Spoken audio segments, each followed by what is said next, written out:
Welcome to the Heat Pumped podcast, where we talk about heat pumps and opportunities to accelerate their adoption in the US.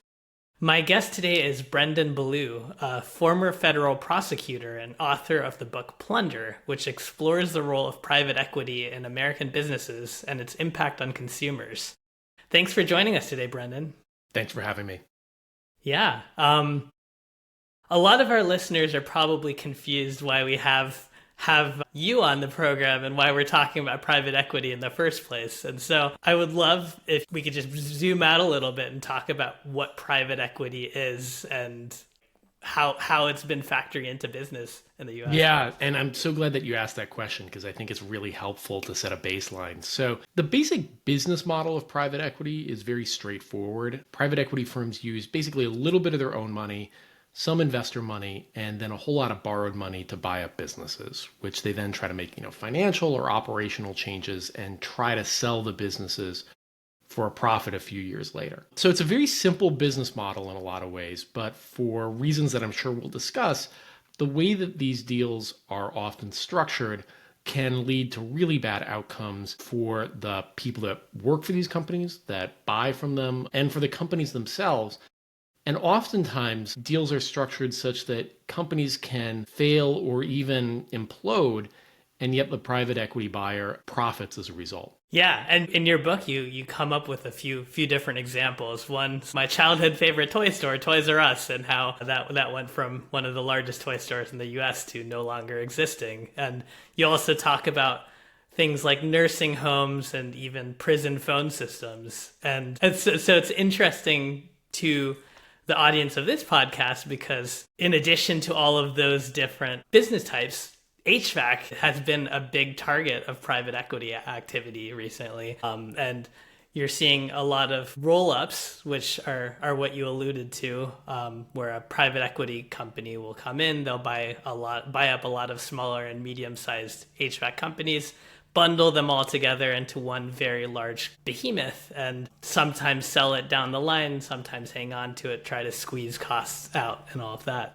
Yeah, exactly. You use the phrase roll up, and I think that's useful for us to unpack. So a roll up is one possible business strategy for a private equity firm. The basic idea being that a firm will buy up many or all of the businesses in a given industry and then combine them. And the argument always is that creates operational efficiencies, right? Because they can rely on a single supplier, a single IT infrastructure, and so forth. They can reduce costs and help their customers. That may be the case, but with a roll-up, you also have negative consequences. You have more market power, which allows the businesses to potentially raise their prices, and more control over the labor market, so potentially squeezing their employees. It's a strategy that, again, can work very well for the private equity owner because it's a way to, squeeze out more money from the business and from the market, but not necessarily for the consumers or for even the people that are working in this industry. And I'll just add that, I think private equity firms have been really active in buying up or rolling up all sorts of industries that used to be sort of owner-operators. So you see roll-ups happening in veterinary care, in OBGYNs and radiologists and things like that. And so it's not particularly surprising to see that a roll-up may be happening in the HVAC world. And so, I've read a little bit about this, but I am curious for your sort of experience and what you've been seeing and what private equity is doing here. Yeah, so a lot of the key traits that you described are kind of happening. So from a customer standpoint, a lot of times they won't even know that they're dealing with a private equity owned HVAC business. And a lot of times the buyers will preserve the initial branding and the name of the company. And so for you as a homeowner, you might get 2 or 3 different companies to come out and give you a quote. And it's very possible that every single one of those companies is actually owned by the same umbrella organization. And so it kind of gives you this false sense of competition, but at the end of the day, it's all feeding up into the same place. I've also seen with these private equity companies that they'll they'll connect different trades together into one organization. So there will be the private equity owned HVAC company that subcontracts electrical work to a private equity owned electrician company that is also owned under the same organization. And so they're kind of double dipping, where they're using their own services to serve the same customer. And from conversations with technicians that have worked within these companies that were previously smaller owner operated and then got bought out by a private equity company, I've heard a lot of anecdotes about increased work expectations, technicians pulling 16 plus hour days, and like lack of respect for experience, a lot of push towards a sales oriented culture. And so there's a lot of pressure to upsell a customer when you're in their home, maximize the ticket size, eke out as much cash as you can, and also a lot of push towards service plans and these like recurring revenue streams. And I think that, to me, that last point is really interesting, because something that you talk about in your book is around like the debt services and how these acquisition deals are structured and how they need this recurring flow of cash to keep going. Yeah. Well, and it's really kind of at the core of what makes so many private equity deals a problem for companies, the companies that are bought. I just said that private equity firms use their own money, some investor money, some borrowed money to buy up businesses. The sort of magic trick of a private equity deal, what's called the leveraged buyout, is that it's the company that's being bought that's responsible for paying back the debt, not the private equity firm. Well, it's a little bit like getting to use somebody else's credit card. So the problem that you've got is, these businesses that are being bought now have to spend a lot of money paying off and servicing the debt that was used to buy itself, which makes it harder to invest in infrastructure, invest in operations, invest in your, workforce and so forth. Instead, you're often trying to make a quick hit of cash to pay off that debt. And I think that's consistent with, what you're describing here. Oftentimes, private equity firms buy up businesses for a very short period of time, 2 years, 3 years, maybe 5 years. And that investment window changes your perspective on how you treat a business. So it wouldn't be surprising, for instance, that you would make a hard push towards increasing sales and upselling customers, even at the expense of hurting your brand in the long term, because the private equity firm isn't really going to have to worry about the brand in 5 years. It just needs to get the money now. And so it often encourages a really short-term thinking in businesses that are bought that I think really can hurt these companies in the long term. Yeah, and it's an interesting point that you bring up there, because from my understanding, generally larger businesses are traded at a higher multiple of their revenue than smaller businesses are. And so in some cases, this whole transaction is a bit of a financial arbitrage, where they'll buy up these smaller businesses at, say, 1 to 2 times their annual revenue, pump them all together, and then they'll sell them at, say, 4 to 6 times their revenue. And so you have the same total revenue between all of these businesses, but because it's aggregated as one large entity, it's worth more. And is that kind of the motivation behind a lot of these short-term deals? That's a great point. Yeah, and being able to sell it for a higher multiple makes a lot of sense. I think it also goes back to sort of the antitrust issues that we were talking about, that it's a way to increase market dominance, which allows you to jack up prices and lower pay for workers. So I think that's one strategy for making money out of these businesses. But I'll say oftentimes they try to extract money outside of a roll-up strategy. So, private equity firms are often entitled to a lot of fees for owning the private equity portfolio company, or for having the company do certain big deals and so forth.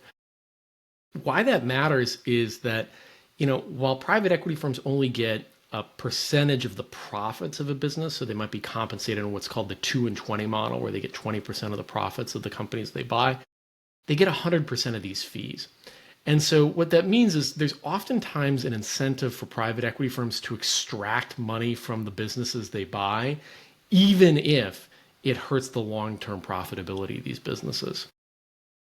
Yeah. And along those lines, one of the mechanisms that you talk about in your book is sale leasebacks, where the company will sell off a lot of its assets to another holding company and then lease those same assets back as a cost. And I'm wondering, like, HVAC businesses are pretty asset heavy, right? Like you have your warehouse, you have all these tools, you have the fleet of vehicles, and I'm wondering if some of those elements might also make this trade lucrative. That's a really interesting idea. So, normally when we think about sale leasebacks, we're generally talking about real estate. So, a private equity firm will buy up, use the example of Toys R Us, buy up Toys R Us and then require to sell the property that it owned and leased it back to itself. That generates this quick hit of cash, but now you've got this property that you have to pay for every month or every quarter that you used to just own outright. So not only do you have a new monthly or quarterly expense, you also don't have an asset that you can borrow against if times go bad. I could see a similar strategy being attractive to private equity in the HVAC world, whether it's selling the warehouse or, I think as you're alluding to, selling some of the underlying assets and then leasing it back to the company. So that would generate a quick hit of cash, but suddenly the HVAC company is sort of eviscerated and doesn't have the assets that make the business a functioning business. The one thing that I'll add to that is sometimes private equity firms are able to kind of get things coming and going. And what I mean by that is occasionally they'll be on both sides of the transaction on the sale leaseback. And as a result, they'll make money from the sale, from the portfolio company, and then potentially collect revenue from the buyer of the assets. And that works, pretty poorly for everybody except the private equity firm. Yeah. And backing up a little bit, a typical career pathway in HVAC and also just more broadly in the skilled trades is you start off as a technician, as a helper at a company. You gain experience 3 to 5 years, you work your way up, you do more complicated projects, and eventually the very, very best technicians will go out, they'll get their license, and then they'll go off and start their own HVAC company. And there's this interesting statistic. It's from the Department of Energy. It's 70% of new HVAC businesses fail in the first year of operation, and then 20% fail in every following year.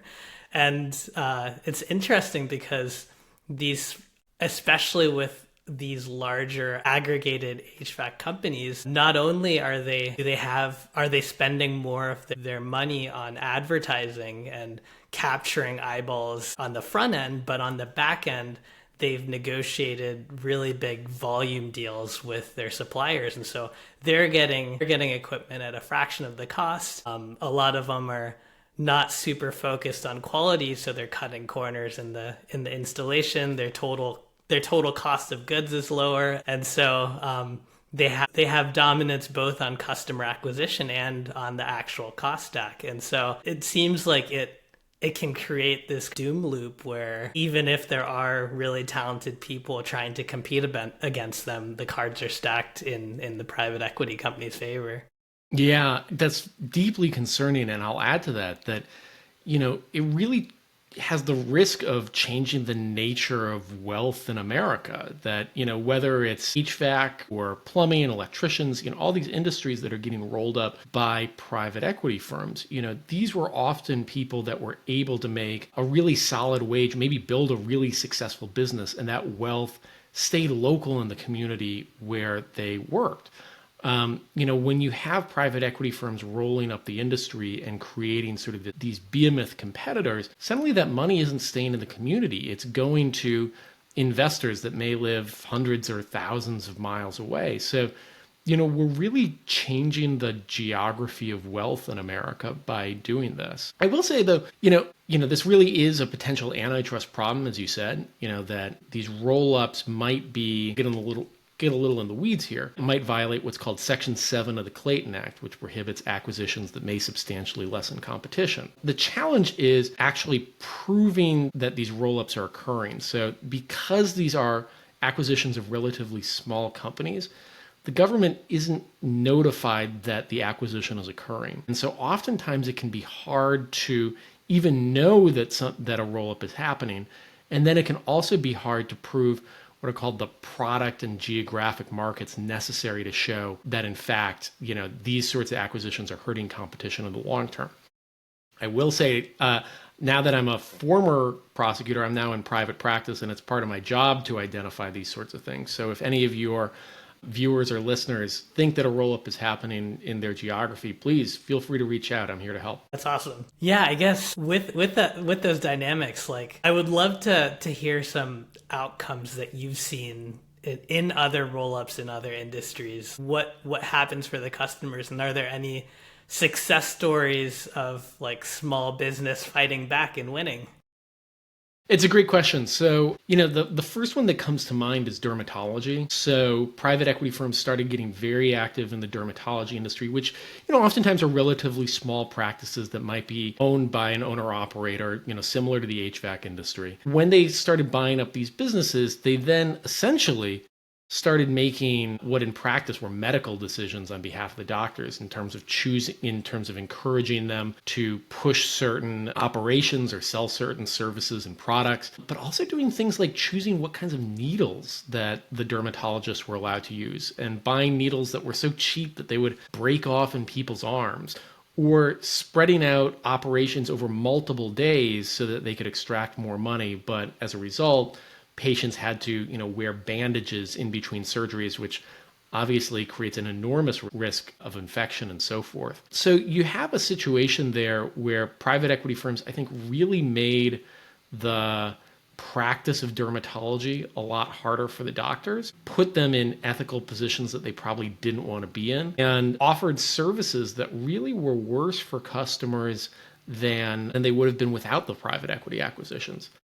I will say, you asked about success stories. One that I think comes to mind is in an industry that's adjacent to dermatology, which is emergency care. So private equity firms have been buying up emergency staffing facilities, so the companies that staff emergency rooms with doctors. As alleged, these sorts of acquisitions violate what are called state corporate practice of medicine laws, and which basically require that a medical practice be owned by a doctor, not an institution like a private equity firm. A group of doctors was actually able to get a statewide settlement with one of the top private equity-owned staffing companies saying, look, we're actually going to prohibit you from practicing private equity firm in the entire state of California because we think you're violating this law. And the company has left the state entirely. So I think that's an area where smaller operators were able to band together and use litigation in a really smart way to keep private equity, maybe not out of the entire industry, but at least out of an entire state. And I think that's a huge step forward. Yeah, that's really interesting. Thinking along the lines of those like examples in the medical field, one thing that I'm curious about is the role of insurance in all of this. And I know that insurance claims have become more and more complex. And I have some family in healthcare, and they talk about like the paperwork burden and justifications to insurance providers have gotten harder and more complex. And I'm wondering if these private equity firms have advantages in dealing with that sort of activity. It's a great question. Well, I can say that private equity firms are arguably helping to make the system more complex in that they've been investing in upcoding software, which is basically meant to, as doctors are, treating patients, identify all possible conditions, treatments, and so forth that you could bill the government or bill an insurer for.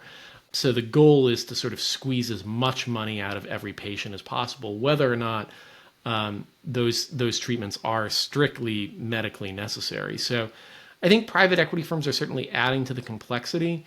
As to whether they are sort of better equipped to manage or to sort of manage that complexity, it's a good question. I think one of the things that we're seeing is that private equity firms have been very interested in industries where there is a lot of government money going into the healthcare space. And I think it's on the assumption both that money is stable, but also that the private equity firms have a lot of influence in making sure that the money keeps flowing. So, the standard example would be nursing homes, but you also see private equity firms getting interested in ventilators, which were obviously enormously important during quarantine, but also things like at-home hospice and medical care services, which, the payments there are really dependent on very detailed interpretations of HHS guidelines and so forth. And it's an area of complexity where I think private equity firms, because of their lobbying expertise and muscle, are pretty uniquely positioned to succeed. Yeah, and the reason I asked that question is because there's a lot of parallels in the HVAC industry. Right now, with a push to electrifying buildings, there is a lot of incentive money on the table, both from federal legislation through the Inflation Reduction Act, federal tax credits, and a lot of state, local, and utility rebates that are available. And the challenge is that all of those programs each has their own filing processes. All of them have very specific guidelines that you need to follow. They have complicated equipment lists of qualifying equipment that it is or isn't allowed for a rebate. Lots of photo documentation that needs to be followed. Sometimes it feels like all of that is really stacked up against the small owner operator. Yeah. That sort of complexity is exactly what private equity firms are structured to handle because, many, if not most private equity executives, their background's not in the industry that they're buying up. I think you're going to see very few people in private equity with experience in engineering or HVAC work in general. What they have backgrounds in is business and law. And lawyers like myself are trained to handle exactly that sort of complexity and try to navigate it. Yeah, and it's interesting because most of the smaller technicians that I work with are very much overwhelmed by it all, and they don't know where to start with it. The rules continually change. Every 6 months there's a new program or a new requirement or something like that. And I wonder if in your experience, you mentioned the lobbyists, do you think if you peeked behind the curtain of these incentive programs, there might be connections there? Well, that's a good question. I can't speculate on that industry, but I will say, I think the private equity lobbying effort is maybe unparalleled in terms of American politics today. I think that private equity firms and other investment firms have spent close to $1 billion on federal and state elected officials and candidates. I mean, that gets you a lot of access.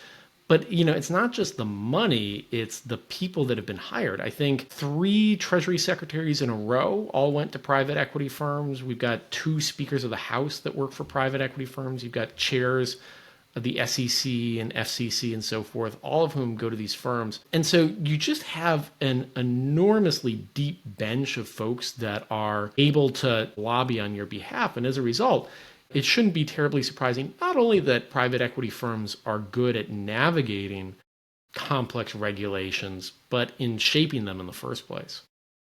Yeah, and you mentioned with the medical example, specific needles being, you can see the same thing with HVAC as well, because one thing to notice about HVAC in America is there's a lot of regionality to it. And so it really isn't a one-size-fits-all solution. For example, in the Northeast, a lot of homes are heated by boilers. In the Southwest, you have a lot of what are called rooftop package units. And so it's a box that sits on the roof and distributes heat through the house. In the West Coast and in the Midwest, you have a lot more central furnaces. And so all of that to say is there are a lot of different answers to a lot of different houses, and it really isn't a one size fits all. Yeah. But and I worry that trying to standardize and have one solution and one best option in these large national behemoths is probably not going to lead to the right solutions for people's houses.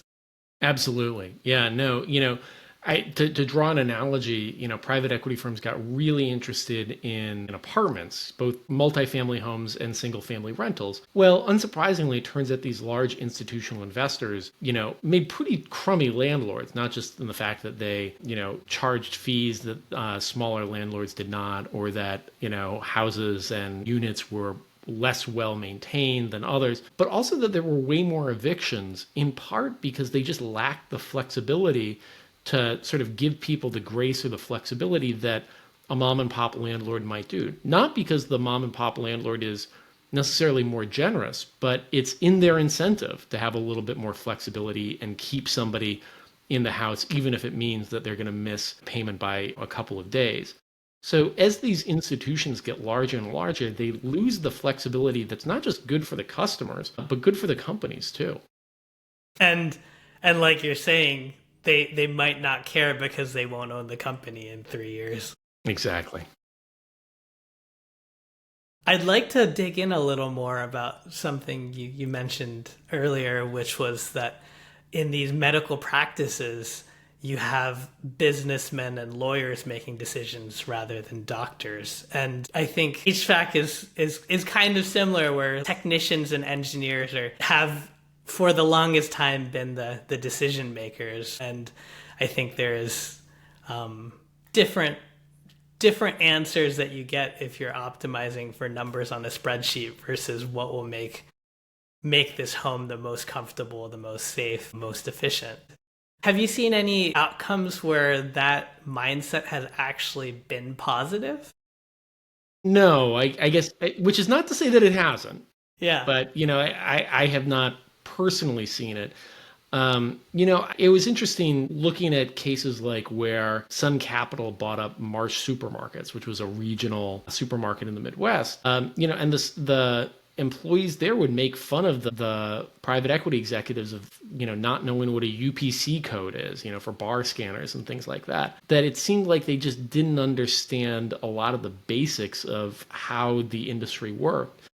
And it's interesting, in the reporting on private equity acquisitions, that's sort of a refrain that you see over and over again, that the people at the businesses that are being bought often complain that these executives don't really know how the business works. And so they're making, decisions based on, as you say, spreadsheets and not necessarily on a deep technical knowledge of, how these industries function. And I think, outside of private equity, you see this sort of problem occurring in other technical industries, in the tech industry, where you see, a company like HP or Intel that once used to be sort of dominated by engineers becomes instead run by finance folks that are making decisions using completely different frameworks. And obviously, both of those companies are struggling in different ways, arguably as a result. So I think what we see in these big publicly traded companies is happening on a vastly broader scale in private equity. Yeah. Ultimately, consumers still have a choice, right? And at least in the HVAC industry right now, while there is a lot of big private equity activity, there are still independent, smaller companies that are out there. How should customers, when they're making a purchasing decision, think about weighing those options or who to choose working with? It's a great question. And part of the challenge is, as you were saying at the outset of the conversation, that, a person might get bids from 3 companies and 2 or all 3 of them might be owned by the same private equity firm or institutional investor. So it's not always obvious to a customer which ones are private equity owned. There's one easy trick to usually figure that out, which is you Google the company name and add private equity to the end, and it'll often tell you who bought up the business. Not always, but it'll give you a strong sense. I don't think it's a hard and fast rule, but I will say I think it's often helpful to try to steer clear of private equity owned businesses when you can. Not because the people that work at these businesses are bad folks or are necessarily badly intentioned, but because their owners have a short-term investment horizon, because the business probably now has a lot of debt that it's got to pay off, and because the private equity executives and the firm itself are probably legally insulated from any problems that the portfolio company might encounter, you've just got a business model that is less incentivized to do the right thing for the long term than a business that isn't private equity owned. So what's the end game with all of this? Like, Toys R Us went bankrupt. I guess we haven't really seen, at least in the HVAC industry, like large scale bankruptcies or shutdowns. It feels like we're still in the early stages of the consolidation activity. So, like, where does it lead? What are the outcomes? Yeah, so, only a minority of private equity acquisitions lead to bankruptcies. And sometimes companies genuinely do implode. Oftentimes, they continue to function, but they're just a little bit worse. And that, I think, can be maybe more frustrating for customers because there's sort of no end in sight. Probably the most prominent example right now is Twitter, which, even though it wouldn't be characterized this way, it was purchased through a leveraged buyout. And as a result, you see massive slash in staffing and reduced functionality on the site and so forth. And you can point to 100 different examples like that where a leveraged buyout means that the business is just not structured to work in the long term the way that it once was. Fortunately, there are policy solutions here, but I think your question was focused on the negative. Yeah, I guess I'd love to hear some of those policy solutions. Yeah, yeah. So, there's obviously things that could happen at the federal level in terms of regulation. I don't think that this current administration is interested in that, just given who the donors are. But there's a lot of activity that can happen at the state and local level, whether it's pursuing sort of localized antitrust claims like we're talking about, or trying to pass legislation that will essentially hold private equity firms responsible for the consequences of their actions. And so what I mean by that is, oftentimes when a private equity firm sets an ambitious sales target and then the company defrauds a customer or the government or whatever it happens to be, it might be possible to sue the company, but it's very hard to successfully sue the private equity firm, even though it's the private equity firm's direction that resulted in the crime. We can make tweaks to our law so that private equity firms are held responsible for that sort of misconduct. And if they are, then I think private equity firms will behave much more responsibly than they currently do. Yeah. And if you're a technician at a company that is going to be bought by a private equity firm, what would you do if you were in their shoes? Yeah, it's tough, because obviously you want to push them, but you need to look out for your own job and so forth. I've advised folks that have been in exactly that situation to try to use the opportunity of the sale to get some clarity on what's going to happen through the acquisition and to try to get some commitments from management. So, for instance, it would be helpful to understand, okay, how is this deal going to be paid for? Is it going to be a bunch of debt that the HVAC company is now going to have to pay off? So how's the deal structured? What's the investment horizon? So is the private equity firm planning to stick around for 7 years or just 2 years or somewhere in between? And trying to get some commitments from management on those sorts of things might make it a little less likely that the private equity firm is going to engage in, its most extractive tendencies. Sure. I guess as someone in the industry, like what are things that we should be looking out for over the next few years? What are red flags and alarm bells that would cause us to like seek you out or seek other people out?